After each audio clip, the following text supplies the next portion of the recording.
दिल्ली दर्पण टीवी पर आपका स्वागत है। मैं डिम्पल भारद्वाज और हमारे साथ मौजूद हैं पंडित आलोक वाजपेयी जी, जो कि न्यूरोलॉजिस्ट हैं, पामिस्ट हैं और एस्ट्रोलॉजर भी हैं। हमारे साथ आए हैं तो उनसे हम पहले उनका स्वागत करते हैं। पंडित जी, आपका हमारे चैनल पर बहुत बहुत स्वागत है। पहली बात तो धन्यवाद। सबसे पहले हम यही जानना चाहेंगे कि अंक गणित होता है, पामिस्ट होती हैं जो हस्तरेखा देखते हैं, इसके अलावा बहुत सारे चीज़ें हैं जो हमारे धर्म से जुड़ी हैं, जो हमारी आने वाले जीवन को भी बताती हैं और साथ के साथ हमारे धर्म से जुड़ी हैं। क्या ये विज्ञान है या फिर हम इसको सिर्फ वहम मान सकते हैं? सर्वप्रथम मैं आपको धन्यवाद देना चाहूँगा कि आपने मुझे यहाँ बुलाया। ये जो ज्योतिष है या जो भी धर्म कर्म है वो विज्ञान के साथ साथ हमारी आस्था से भी जुड़े हुए हैं। देखिए, कुछ चीज़ें ऐसी होती हैं जो स्वतः चल रही हैं, जैसे शरीर में रक्त का प्रवाह अपने आप चल रहा है, भूख लगेगी अपने आप लगेगी, नींद आएगी अपने आप आएगी। इसी तरीके से जो ग्रह हमारे अंतरिक्ष में विचरण कर रहे हैं वो अपने आप कर रहे हैं, उसमें किसी की कोई दखलंदाजी नहीं है। सो ज्योतिष जो है और कुछ नहीं, बल्कि इनकी ग्रहों की जो चाल होती है उसके बेस पर जो व्यक्तियों के जीवन पर प्रभाव डाला जाता है, ये ग्रह जो प्रभाव डालते हैं उसकी गणना ज्योतिष है। कितना सटीक होता है? क्योंकि बहुत से लोग हैं जो इन चीज़ों में विश्वास नहीं करते। कैसे विश्वास दिलाएंगे उनको? क्योंकि वो तो समझते हैं कि ऐसा कुछ भी नहीं होता कि कोई हमारे भविष्य को बता सके या उसमें होने वाली जो दुविधाएं हैं जो आने वाली हैं या आने वाली खुशियों के बारे में, कुछ अच्छे संकेतों के बारे में हमें पहले से ही जानकारी दे सके। देखिए, इस चीज़ को मैं अपने तजुर्बे के बेस पर आपको बताना चाहूँगा कि ये बात 1983 की है। When I was around 14 years old, तो मैं एक अपने फादर के साथ एलटीसी पे गया। तो वहाँ पर चेन्नई में हम लोग रुके, तो एक पंडित जी आए थे। 13-14 साल की उम्र में उन्होंने मेरे बारे में भविष्यवाणी की कि मेरा विवाह दक्षिण भारत में रहने वाली किसी कन्या के साथ होगा। तो मुझे बड़ी हैरानी हुई, क्योंकि उस समय तक लव मैरिज का इतना कोई स्कोप नहीं होता था और इंटरकास्ट मैरिज भी मिडिल क्लास फैमिलीज़ में अलाउ नहीं होती थी। लेकिन जब मेरे लिए मैरिज का प्रपोज़ल आया 1995 में, तो मेरी धर्मपत्नी का वो केंद्रीय विद्यालय विशाखापट्टनम में पोस्टेड थी। सो मुझे उनकी बात स्ट्राइक करी। उससे पहले मैं सिर्फ पामिस्ट्री ही करता था और धीरे धीरे मैंने न्यूमरोलॉजी स्टार्ट करी। लेकिन 1995 से मैंने ज्योतिष का अध्ययन शुरू किया, क्योंकि उनकी बात मुझे इतनी ज़्यादा स्ट्राइक करी।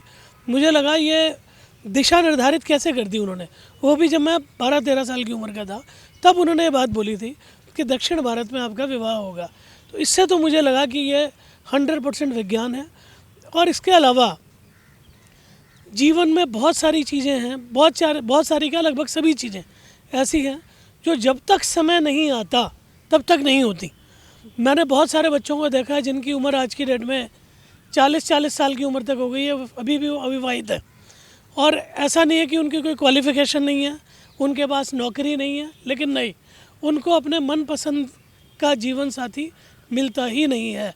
वो कोई ना कोई ग्रह नक्षत्र उनके बर्थ चार्ट में मुझे लगता है ऐसे होते हैं, जिसकी वजह से ये रुकावट आती है। तो पंडित जी, कितने समय से आप ये सब चीज़ें कर रहे हैं? जैसे मैंने आपको बताया, मैं 12-13 साल की उम्र से ही पामिस्ट्री मैंने अपने फादर से सीखी थी। तब से मैं पामिस्ट्री सीख रहा था। उसके बाद लगभग जब मैंने 12th क्लास पास करी तब मैंने न्यूमरोलॉजी सीखी और उसके बेस पे फिर मैं धीरे धीरे एस्ट्रोलॉजी की तरफ बढ़ा। आपने मुझे 3 चीज़ बताई। आपने बताया कि आप न्यूरोलॉजिस्ट हैं, आप एस्ट्रोलॉजर हैं, इसके अलावा आप पामिस्ट भी हैं। तीनों में फ़र्क क्या है? देखिए, न्यूमरोलॉजी जो है वो व्यक्ति विशेष के, किसी भी व्यक्ति के जन्म तिथि के बेस पे जो उसका तारीख होती है, महीना होता है और जो साल होता है, उसके बेस पर हम एक गणित से नंबर निकालते हैं और हम ये पाते हैं कि वो नंबर उस व्यक्ति के जीवन में होने वाली हर घटनाओं में उस नंबर का विशेष महत्व होता है। मैं आपको उदाहरण देना चाहूँगा। जैसे मान लीजिए मैं अपनी बात करता हूँ, मेरी जो जन्म तिथि है वो 17 जून 1967 है। अब 17 का टोटल आप करेंगे तो 1, 7, 8 नंबर। 8 नंबर शनि का होता है। 1 से लेकर 9 नंबर हम न्यूमरोलॉजी में ज़्यादातर मानते हैं, 1 से लेकर 9 तक, क्योंकि 10वें नंबर पे किसी की 10 तारीख का अगर जन्म है तो 1 0 फिर 1 हो जाएगा। सो सारे नंबर जो हैं वो 1 से शुरू होते हैं और 9 पर ख़त्म हो जाते हैं। तो 1 नंबर सूर्य का है, 2 नंबर चंद्र का है, 3 नंबर गुरु का है, 4 नंबर राहु का है, 5 नंबर बुध का है, 6 नंबर शुक्र का, 7 नंबर केतु का, 8 नंबर शनि का और 9 नंबर मंगल का। तो इन नंबरों के हिसाब से जो ग्रहों की विवेचना की जाती है, ग्रहों का अपना अलग अलग स्वभाव होता है और उस स्वभाव के अनुसार ही जो ग्रह हैं वो व्यक्ति को परिणाम देते हैं। मैं आपको एक और उदाहरण देना चाहूँगा। जिन लोगों का 1 नंबर है सूर्य, अब सूर्य अगर आपने वैसे कभी गौर किया हो तो सूर्य के निकले बिना अंधेरा छटना संभव नहीं है। बिल्कुल। सूर्य सब चीज़ों का जन्मदाता है, सूर्य राजा है। सूर्य को ज्योतिष शास्त्र में पिता की संज्ञा दी गई है। सूर्य बिगिनर, स्टार्टर है। हर चीज़ की शुरुआत सूर्य से होती है। लोग कहते हैं कि अंधेरा हो गया, अंधेरा नहीं होता, पृथ्वी घूमती है, सूर्य दूसरी दिशा की तरफ चला जाता है। सूर्य कभी अस्त नहीं होता। ठीक है जी। तो हम ये जानना चाहेंगे, 3 चीज़ें हैं आपने बताया, 3 ऐसी विद्याएं हैं जिसके ज़रिए हम अपने भविष्य को जान सकते हैं कि हमारा भविष्य उज्जवल होने वाला है या अंधकार में जाने वाला है। तीनों में से सबसे सटीक आप किसको मानते हैं? तीनों के अपने अपने महत्व हैं, ऐसा कुछ भी नहीं है। डिपेंड करता है कि किसको किस चीज़ का ज़्यादा ज्ञान और अनुभव है। और ज्योतिष या न्यूमरोलॉजी या एस्ट्रोलॉजी जो भी है, ये हमारी एक इंट्यूशन बेस्ड फैकल्टी है। जो ये इंट्यूशन जो है ये एक शफ़ा है, एक हुनर है जो कुदरत हर एक व्यक्ति को अलग अलग तरीके से प्रदान करती है। और जैसे कई डॉक्टर होते हैं वो सिर्फ नाड़ी पकड़ करके ही बता देते हैं कि व्यक्ति को ये रोग है। कई डॉक्टर्स हैं जो तजुर्बे के बेस पे ही, अपने एक्सपीरियंस के बेस पे ही व्यक्ति का इलाज कर देते हैं। इसी तरह से ज्योतिष में जो मुख्य बात आती है वो आती है इंट्यूशन फैकल्टी, कि आपकी इंट्यूशन कितनी ज़्यादा स्ट्रांग है। अगर आपकी टेलीपैथी, अगर आपकी इंट्यूशन बहुत स्ट्रांग है तो आप एक ही चीज़ के बिल्कुल सटीक परिणाम व्यक्ति को बताने में सक्षम होंगे। तो हम आपको यहाँ पर ये भी बता दें कि आलोक जी, जो पंडित आलोक जी हैं, इन्होंने बहुत बड़ी प्रेडिक्शन पहले भी की हैं और वो सटीक भी साबित हुई हैं। तो हम जान लेते हैं कि अब तक इन्होंने जो भविष्यवाणियाँ की हैं वो कौन कौन सी ऐसी भविष्यवाणियाँ थीं जो अब तक इनकी सटीक बैठी हैं।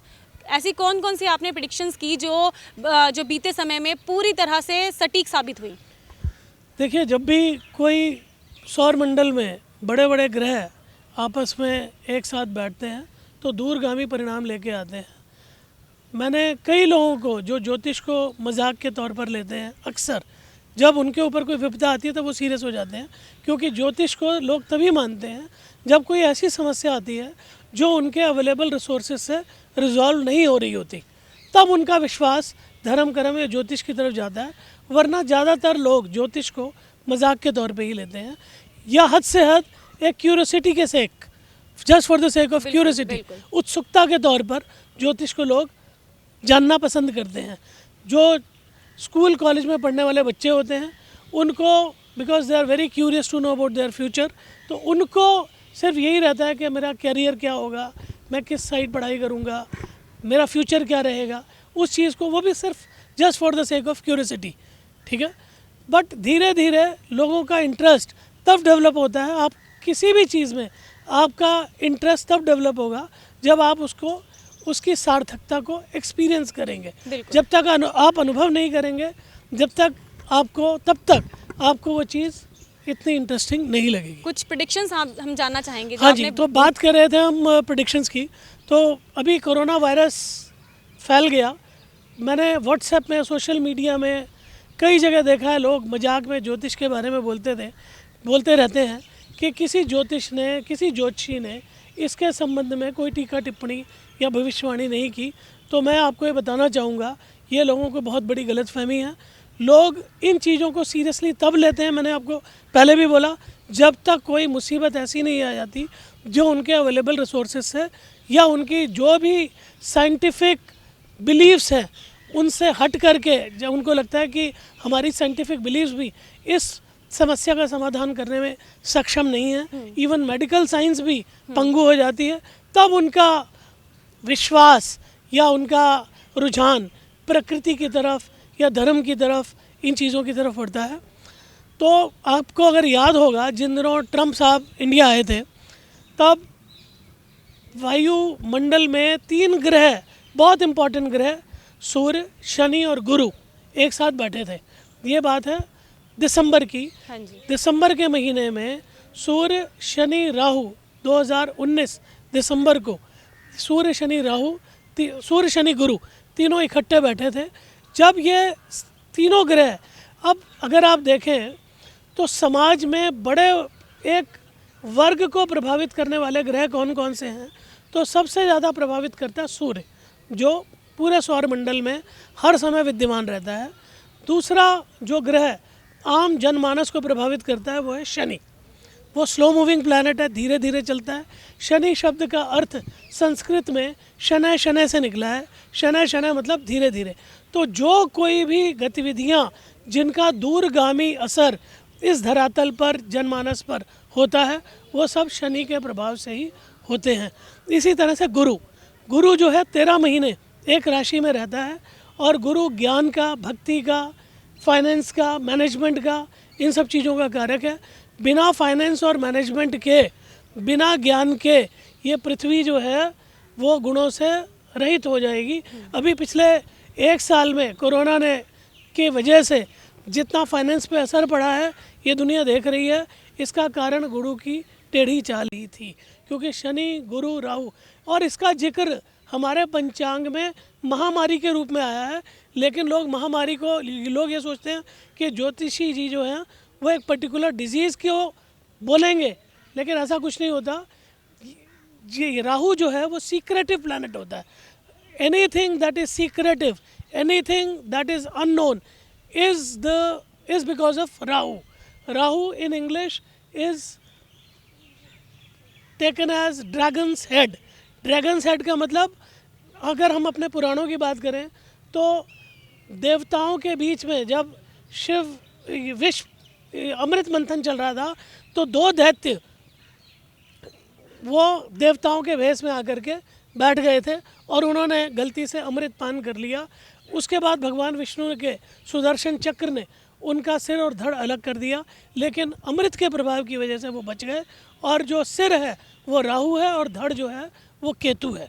तो शनि, गुरु, राहु, केतु, ये 4 ग्रह पूरे ब्रह्मांड पे असर डालते हैं। और आप कभी भी देखिएगा किसी भी जातक की कुंडली में, अगर 11वें भाव में, 11वां भाव लाभ का माना गया है, लेकिन 6ठा भाव रोगों का माना गया है, तो 11वां भाव 6ठे से अगर आप 6ठे को मिला करके गिनेंगे तो 6ठे से 6ठा हो गया। तो 6ठा भाव, 11वां भाव जो हो गया वो लंबे चलने वाले रोगों का हो गया।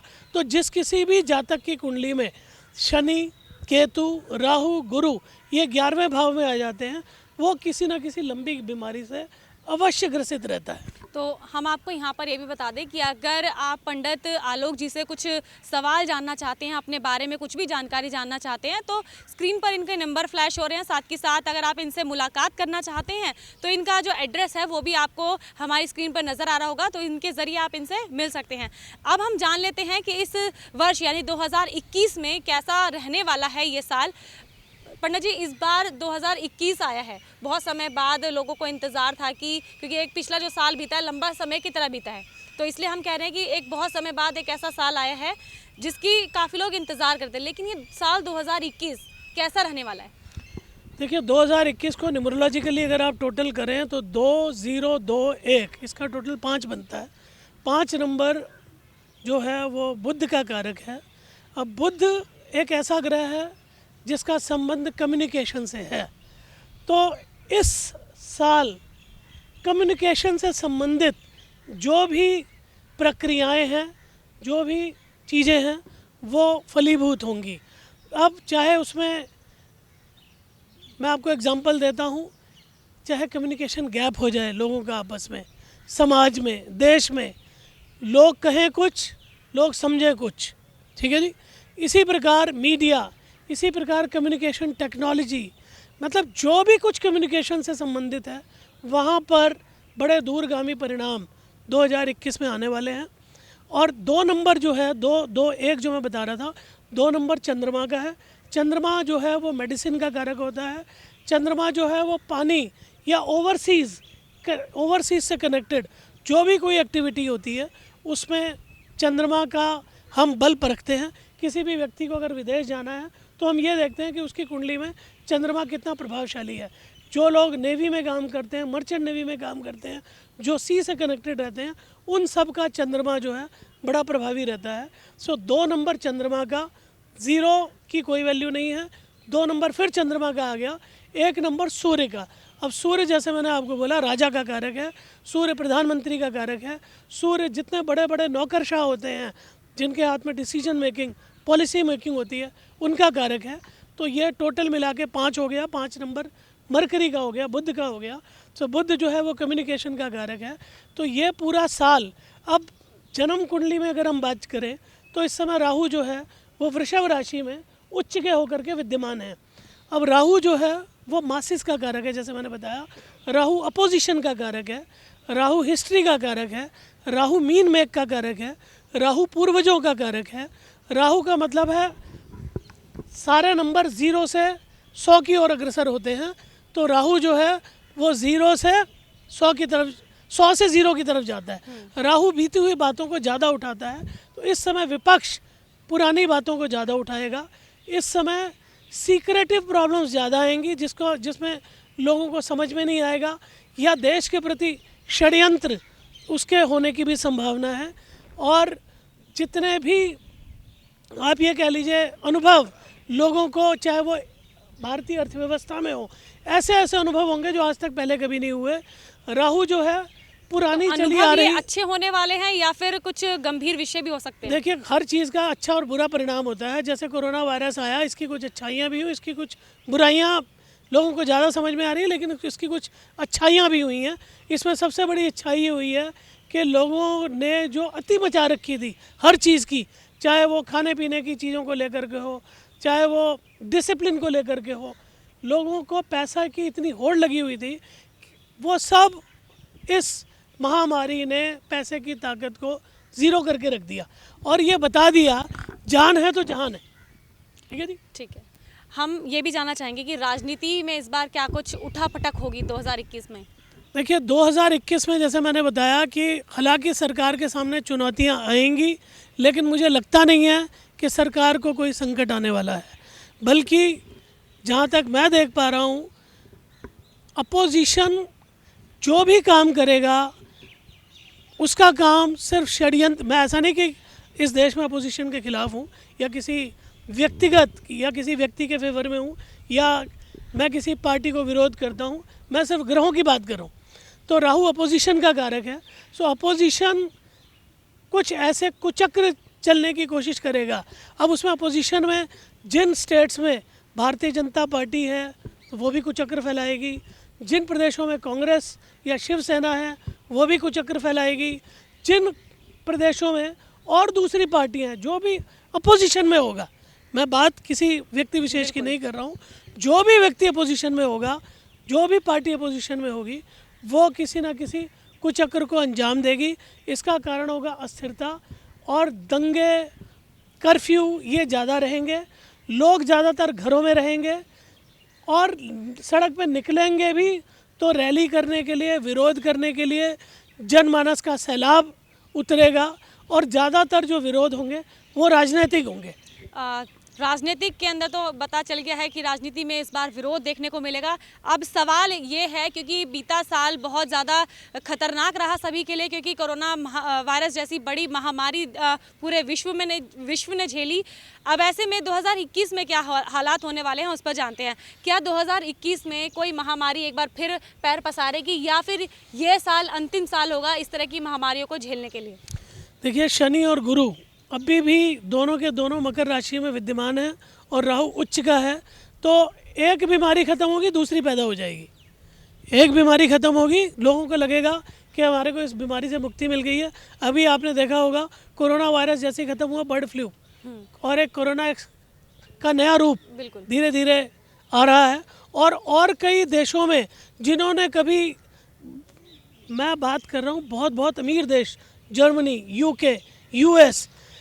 अगर आपको जान के हैरानी होगी 1914 से लेके आज तक अमेरिका ने जितनी लड़ाइयाँ लड़ी हैं उनके यहाँ लोग इतने हताहत नहीं हुए जितना इस बीमारी ने 1 साल के अंदर अंदर यूएसए के लोगों को की जान ली है और यूएस जैसी सुपर पावर तक को हिला के रख दिया है।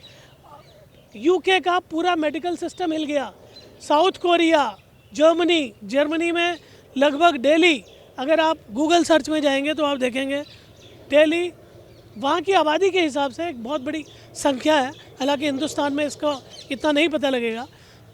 वहाँ पर डेली लगभग 10,000 लोग इस कोरोना महामारी का शिकार हो रहे हैं और आप देखेंगे कि जहाँ कहीं भी नॉनवेज ज़्यादा खाया जाता है वहाँ पर ज़्यादा बीमारियाँ होंगी। तो यानी सीधे सीधे तौर पर हम ये मान सकते हैं कि साल 2021 बीमारियों से घिरा रहने वाला है। जी, लेकिन देखिए ऐसा है, कुदरत का काम है व्यक्ति और समाज में बैलेंस बना के चलना। अगर आप इसको व्यक्तिगत तौर पे भी देखें, हम सब लोग तो अपने संसार में, समाज में प्रभु ने जो रचना की है, एक मेल फीमेल, दुख सुख, दिन रात, लाभ हानि, उल्टा सीधा, हर चीज़ का एक अपोजिट चीज़ बनाया है। तो ऐसा नहीं है कि पूरी सृष्टि तबाही के कगार पे चली जाएगी। हाँ, लेकिन मैं ये कहना चाहूँगा बैलेंस बना रहेगा। हमें कोई बहुत ज़्यादा निराशा नहीं करनी चाहिए।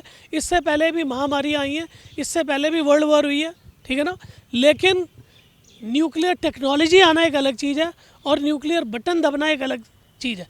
अच्छा, आपने न्यूक्लियर की बात की है तो हम यहाँ पर ये भी जान लेते हैं कि सुरक्षा की दृष्टि से इस बार भारत कहाँ पहुँचने वाला है, क्योंकि बहुत सारे नए नए आविष्कार भारत में हो रहे हैं। ऐसे में सुरक्षा की दृष्टि से अब भारत कौन सी स्थिति पे पहुँचने वाला है? देखिए, भारत एक विश्व शक्ति के तौर पे स्थापित हो जाएगा निश्चित तौर पे, और आने वाले समय में चाइना को अगर कोई ताकत कंट्रोल कर पाएगी तो वो भारत ही है। पाकिस्तान का नामो निशान मिटने की संभावना है और ज़्यादा नहीं तो मुझे लगता है अगले 2 साल में पाकिस्तान 5 टुकड़ों में डिवाइड हो जाएगा। बहुत बड़ी प्रेडिक्शन है कि आने वाले 5 सालों में 5 टुकड़ों में पाकिस्तान बटा हुआ नज़र आ सकता है। अंतिम सवाल ले लेते हैं कि अब स्वास्थ्य के बारे में हमने बात कर ली, हमने राजनीति के बारे में बात कर ली, लेकिन आपसी सौहार्द कितना बना रहेगा आप लोगों के बीच में, ये जानना चाहेंगे। बहुत ज़रूरी है देश के अंदर आपसी भाईचारा, आपसी सौहार्द बना रहे। देखिए, गुरु और शनि ये दोनों के दोनों, मैंने जैसा बताया, मकर राशि में विद्यमान है, जनमानस के कारक हैं। और इसमें गुरु जो है वो अपना नीच दोष भंग कर रहा है, क्योंकि जब शनि की राशि में गुरु विद्यमान हो जाते हैं, वहाँ शनि स्वयं आके बैठ गए तो गुरु का नीच दोष भंग हो गया। तो मुझे लगता है ऐसी कोई घबराने की बात नहीं है। ठीक है, समाज में समय समय पर अगर विपत्तियाँ आती हैं, विपदाएँ आती हैं, तो प्रभु उसका कोई ना कोई समाधान भी करते हैं। हमें इतना कोई निराश होने की आवश्यकता नहीं है।